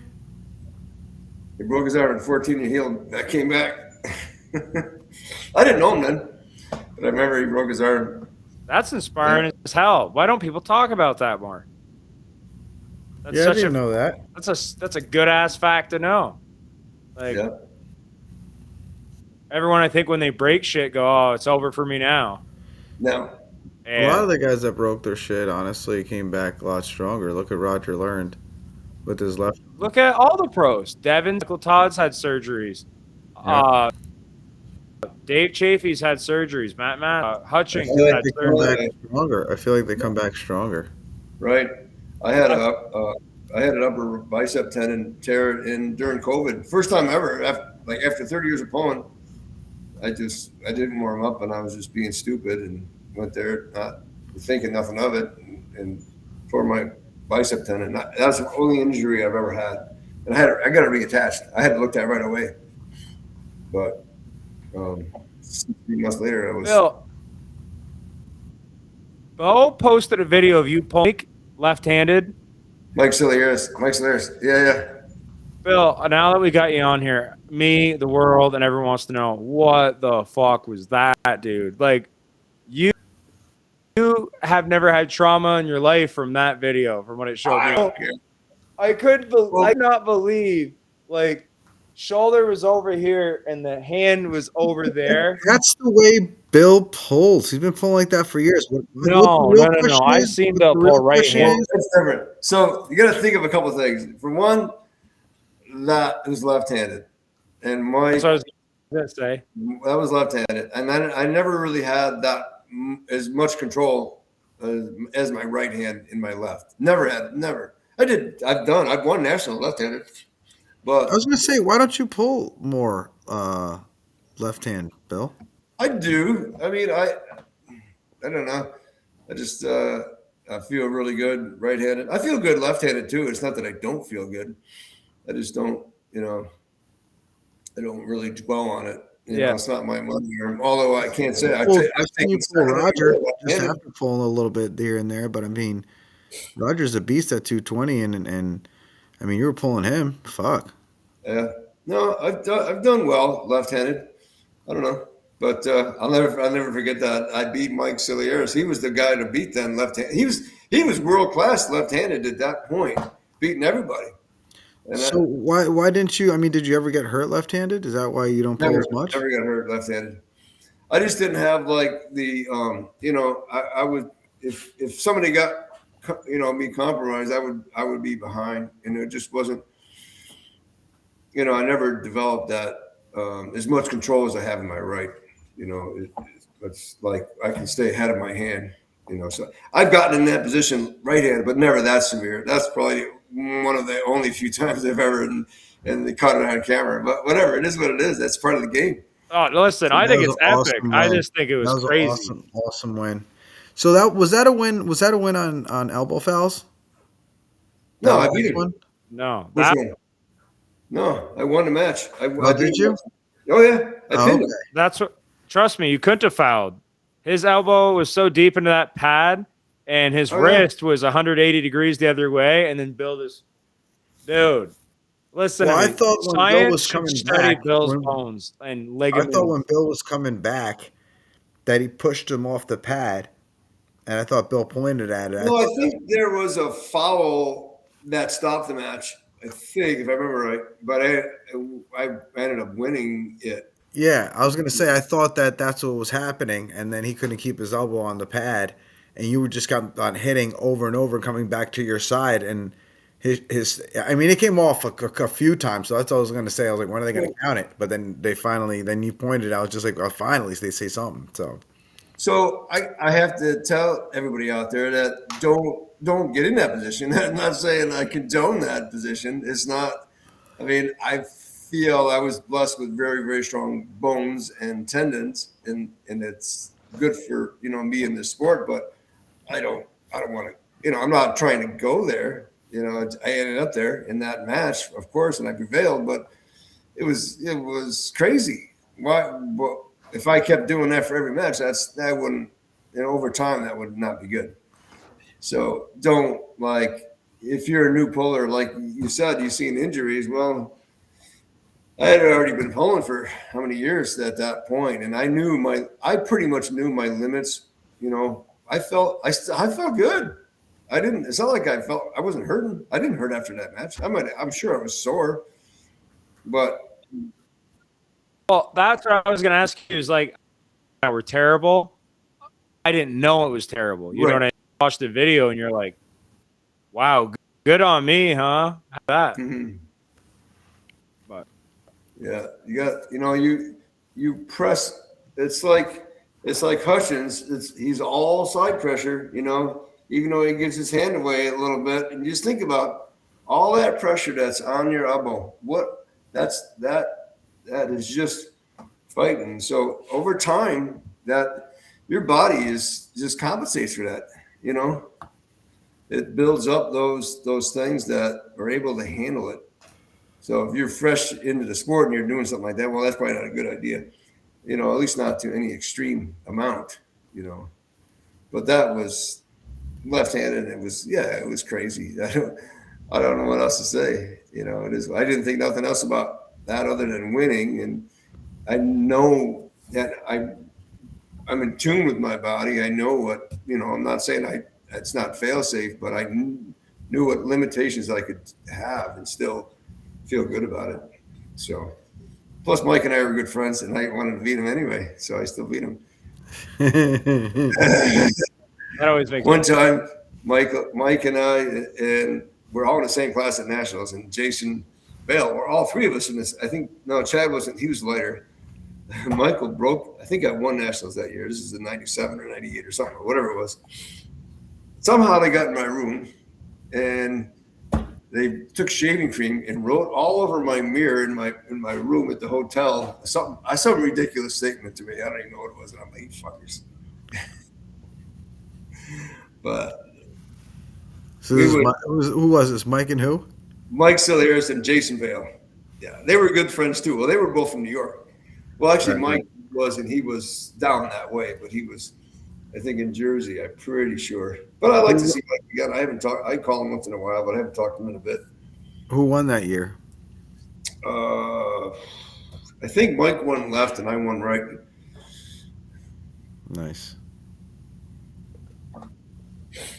But a lot of stories. You guys, all you new guys in the sport, you stick in, you're gonna have a lot of really good memories for sure. And you're gonna meet a lot of really, really, really interesting and awesome people. I used to tell people I've met so many people in this sport worldwide that I could almost go anywhere in the world and just stay, with my friends or whatever, because that's the relationship we built over so many years of just being, you just know, just a lot of good people, Definitely. and they're not all community. It's a community. The community is phenomenal. It is growing exponentially, just crazy, more than ever. More in the last 5 or 10 years than it has in the last 40. It's unbelievable, which is good. It's really good for our sport. I know. I love seeing the younger kids getting into it, going to a club, and then you got a bunch of high school kids there, and you're like, okay, we're on the right track. Yeah. We're on the right track. Think about how many clubs are out there. All over the world there's clubs. Oh yeah. And how much better the clubs have gotten. When I was a kid, dude, you'd go to a club and you were going to have a match. You were gonna hurt more out of practice than you ever were at a tournament. Right. And that's what it should be. You should train harder than the tournament. It really should. Because that's see, Bill's old school. I'm talking about when you be leaving practice, and I call it the gay dinosaur. When you're doing your elbows hurt so bad and you can barely fucking turn the steering wheel. Oh yeah. And then in your brain, you're like, the first couple 3 years of me competing and training, I had a stick shift F250 pickup, and I could barely drive home after training, after tournaments. And I was like, oh, how am I going to make it? I would have to drive with my right and shift with my left just to get down the road. Well, that's the stuff you remember, and I was in pain 2 or 3 days afterwards, not excruciating, but you'd feel it. It's like, all right, yeah, we push the limits But for sure. Bill, did you ever pull really hard when you were first in the sport and you went to go pick something a couple days after, and you could just feel screaming, and then you're like, oh God, Oh, yeah. like I gotta still do my job, but Right. Oh, for sure. I'm at a threshold sure. right now where you're like, I almost stopped. I had to change. Yeah, I would have to change how we carried stuff because I never wanted to. After I realized, like, okay, I can't stretch my arm out anymore, and I still can't. But I'm not going to carry like sheets of plywood like that. I have to carry them on my elbow or on my arm, so I don't. I had to change how I do things so it doesn't. So I didn't jeopardize arm wrestling. All right, I got a tournament coming up. I had to still had to work, so I did things that just helped and not like were detrimental to my training. I would think about. I was a carpenter and I'm still a carpenter, but for many years when I was like swinging a hammer, swinging a maul, all geared toward training, everything, every day. And even like if you had to pull a nail or something, I would pull it like a ridiculous way. So I was like pulling it like out like that. The claw would be on this side, and I'd be because everything was like that's all I thought about. It was like you live, eat, and breathe arm wrestling. That's what I felt I needed to do. I love what Bill was just saying about with the nail hammer and the claw. I got fired working on my construction job like when I was 17. They told me to pull nails out of this porch, and I'd set the nail hammer in, and then I'd stand there and hit it hard. And that guy came around, had probably 15 nails pulled in an hour. And he caught me doing it, and he's like, "What the fuck are you doing?" I'm like, "Oh, nails." He goes, "You look like a fucking retard trying to fuck a doorknob." He goes, "Pull the nail right or you're fired." And I did it good for like a couple more hours, then I went back to it, and he was like, "You don't need to be better." And I'm like, "Okay, okay, I'll work on it." Whatever. Yeah. Yeah. But that's cool. I learned good wrenching stuff. Mechanic work. When you're working a ratchet, you can just treat it like you're arm wrestling. Oh, same here. I do the same thing. Yeah, for sure. Like, okay, you can pull it like easier, but like I'm going to challenge myself trying to get this nut on or this bolt undone, just doing it in a way that it's going to train, help my training. Yeah. Think about all that and all the tendon. If you do that all day long or whatever it is, it's way more than just going to the gym for an hour, a couple hours. That's way more beneficial. Oh yeah, workload I think always wins. Every guy I've ever met that was super strong was a farmer that worked all day, every day, and couldn't take a day off. Right. And their hands were just different. You know what I mean? Their muscles turned into something different because they had to. Like you said earlier, the human body will adapt. It will evolve to how you treat it. So, and again, when you're working all day, you got to adjust, right? Bill, you can't just be right. When you're picking 100 pounds up constantly, you're not going to be able to do it the same way twice. You're going to start manipulating your body and try to work around it because you got to do it for 12 hours. Right. When I was doing a lot of foundations, and I still do, I would love driving stakes, wooden stakes with a maul, and I have this special maul that I keep in my truck. Well, another thing I would do is walk around the job site in between doing that with the maul. If I had time to, you just hold it out there. You're just like, all right, here, let's get to do it. I feel like an idiot doing it, but that's just part of the training and part of the, what I would consider, not detrimental in my job, but it'd be like, all right, here we are, guys. Yep. Just doing it. Right. When you're getting paid and you're getting training and you're nothing better. Right. It's awesome. Steve, you're quiet over there. What's going on, man? Oh, no, I'm just looking at the chat, just making sure everybody's on. That's all. Throw me some questions. Listening to you, Bill, honestly. Does anyone in the chat have some questions for the man, Bill Sinks? I think we need to see you on East versus West pulling for a championship, dude. Yeah. Got to get in there. Got to get up there. Got to get up that level again. And yeah, I think what Bill needs to do is he needs to go to one of those East versus West tournaments. Yeah, I did a tournament for a qualifier a few years back, and that was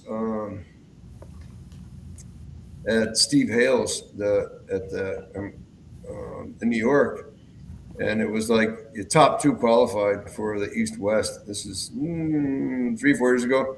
Anyway, I ended up third. I had a war with Michael Grimaldi. He ended up beating me, but I felt I was going to beat him anyway. I felt I beat him, but I didn't. I ended up fouling out. But regardless, I would have went to a East West finals. But anyway, regardless of that, Mike's a good puller.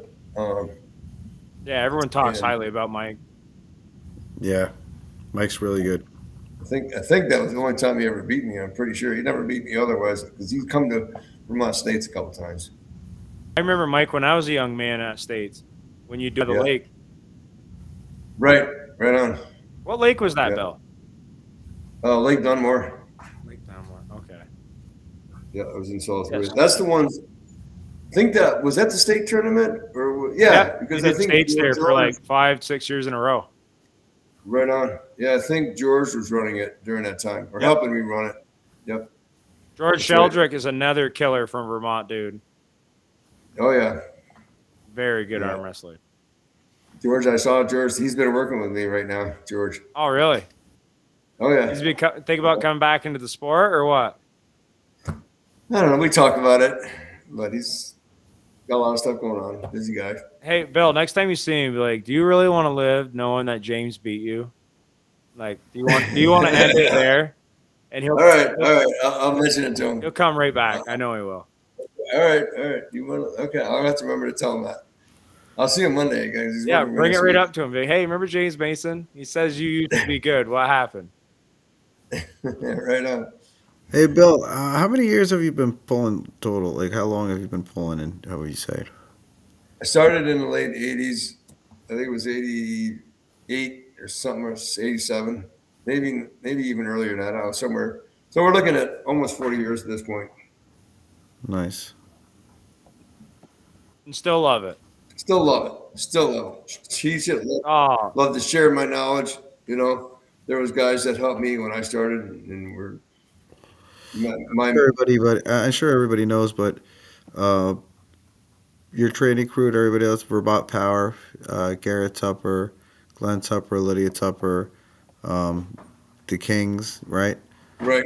Yeah, Carson, King, Colin, and their dad now has been pulling for a couple of years. Adam doing really well. Adam King, Yeah, another family affair, which is really awesome.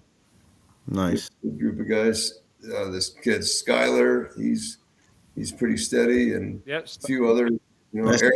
I seen like you said it before too, like Chris Michaels and Evan James Reed sometimes Yep. pass by, right? Yeah, they come up. They come up as well. Eric Fisk, who was on listed, I don't know if he still is on or not, but he's definitely getting super strong. He came Oh, this week. that's really Yeah. good. He Super cuts strong. down too. Yeah, he doesn't take super matches though. He pulls in the tournaments, kills people in the tournaments. Does not take super matches.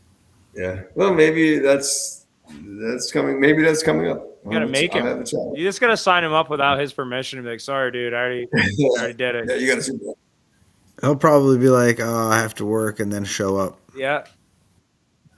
because he's always busy. He's a working guy. He's a working He's man. a working guy, Yeah. but he's dedicated. He's been pretty dedicated, and I can see his training is. I think it's in the cards for him for He sure. cuts so much weight too, and he looks great. So I mean, he He is does. dedicated enough to do what he needs to do to get down to that weight class. So, and he still beats everybody too. So it's like, and he's got the potential to do what he needs to. And he's energetic on the table, dude. You know when Eric Fisk is pulling Oh, somebody. seriously.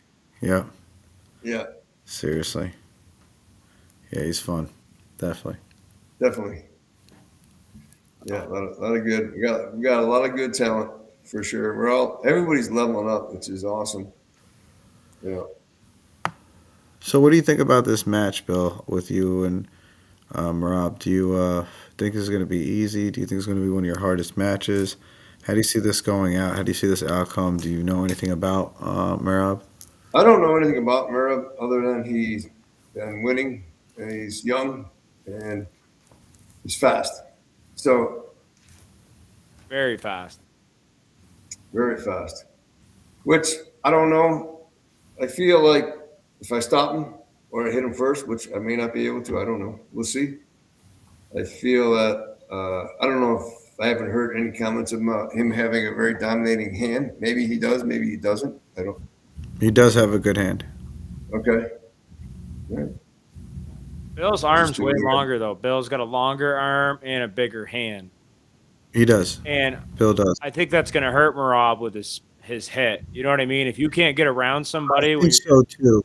I think so too. And I think if Bill sets up almost like high post a little bit more, because Robs has a smaller arm and a smaller hand, and the way Bill, if he goes over the top of his hands, almost like you did with Kevin, like on that angle, I think it's going to be a problem and open him up in a position to where if Bill takes his hand, which I think he might be able to, that's going to be a problem for him. And being in a defensive move like that, I've never seen Marab, so I don't know what he can do at that point. Mhm.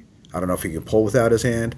I don't know if he, so I don't know what type of situation that he's going to be in. There's certain guys that Right, you know, and I know if Bill gets in that position, the game has just begun. You know what I mean? right, So it's just, this can go on for another 3, 4 rounds. Bill is not over yet. So it's just, we know what Bill can do. We know as the scope gets longer, it gets heavier, it's going to go into Bill's favor, but we've never seen Rob in that situation before. And I right. think Bill can put him in that situation. if Bill's, I think Bill can either hit him off center so that Marab cannot get the hit the way he wants it, or if Bill catches it, I think it's over. Unless Marab's got a mean flop wrist press, Right, right. and Which then I don't. That's yeah. He's got a really because I feel really good when somebody does that. That's a lot of times that goes right into my power. So I don't know. I mean, because Vlad did that when the second. Didn't he do that in the second? I came back and I caught him, and then I beat him inside. Yeah.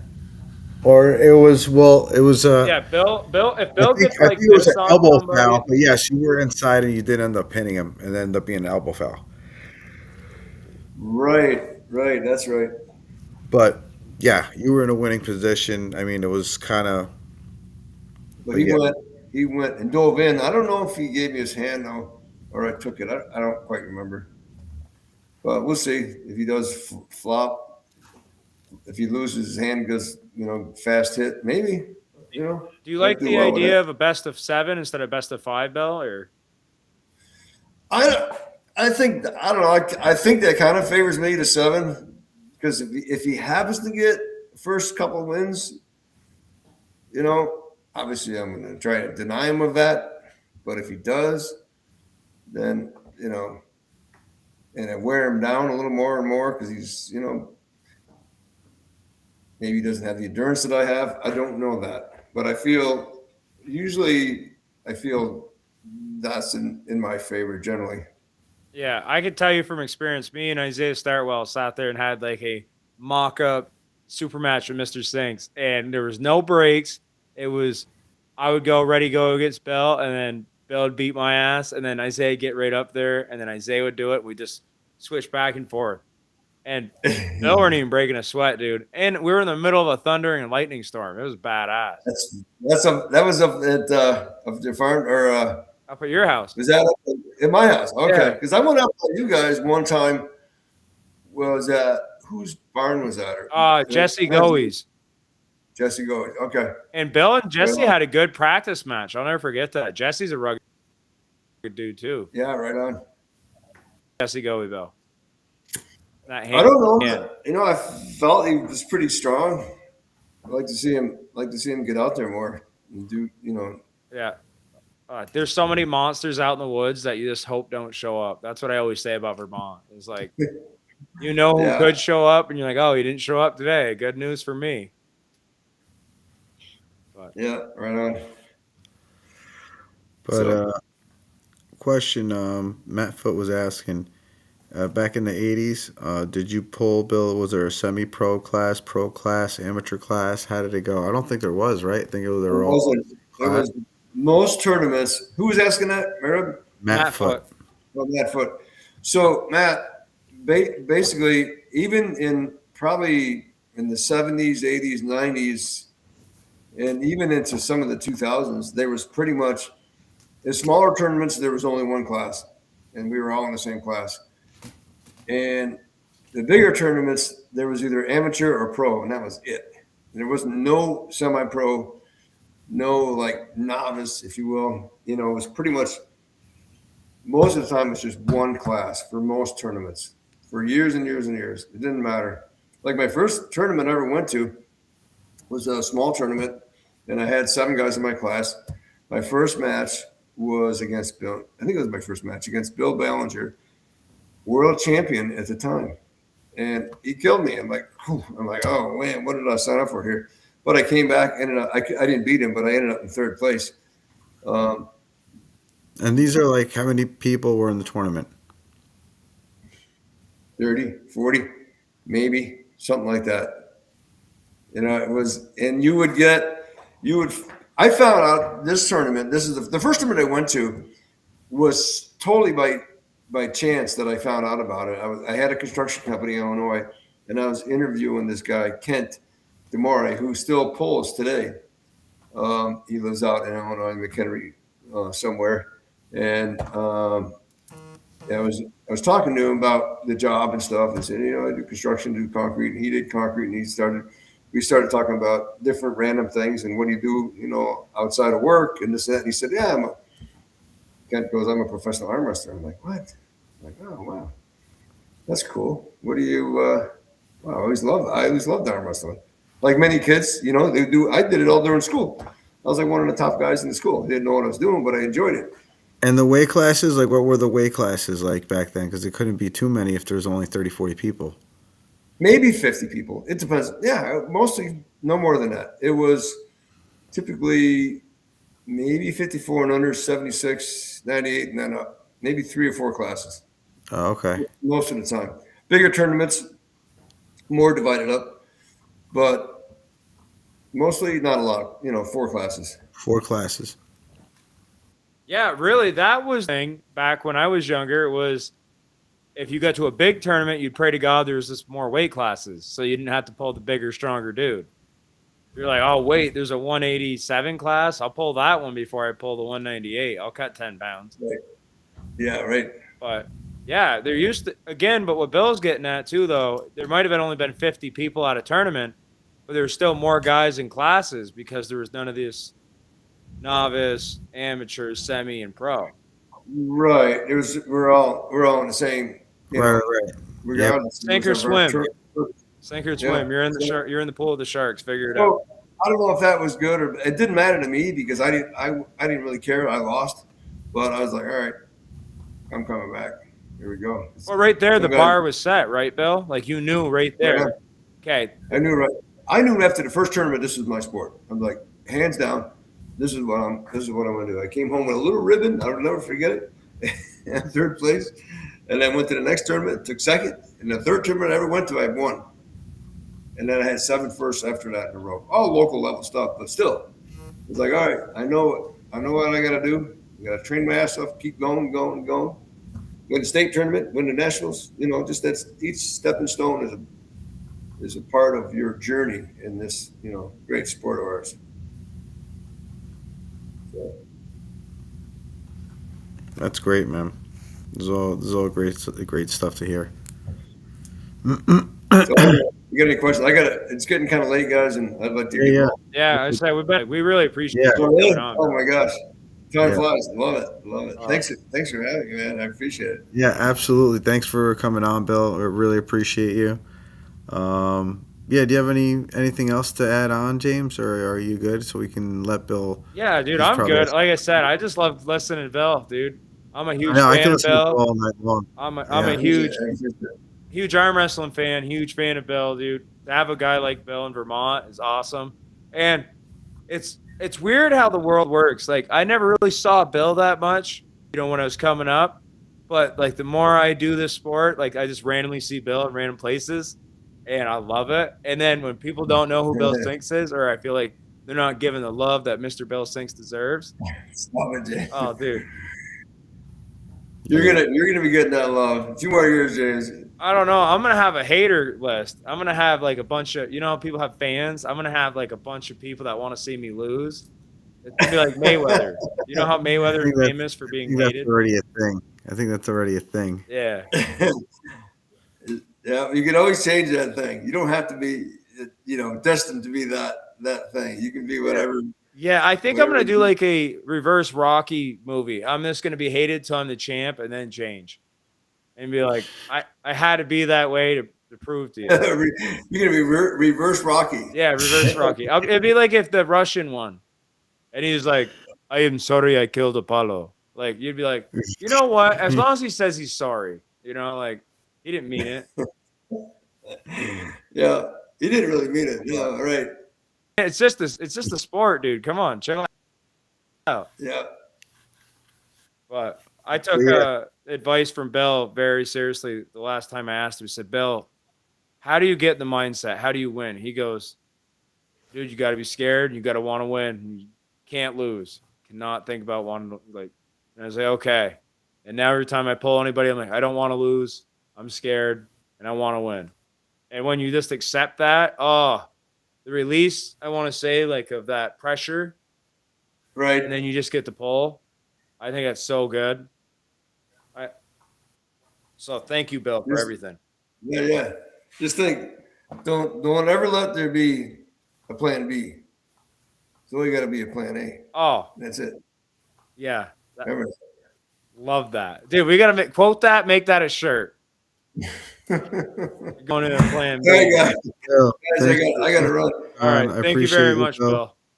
Like, share, subscribe, guys. Here, watching the Strap Podcast with me here, Steve Fernandez, James Road Mason, and the legend, the Marathon Man, Bill Sinks. Thanks again, guys, for watching. Have a good night. Thank you so much, Bill. Thank you, Steve. Thank you, James. Always great, awesome chatting with you, and we'll see you soon.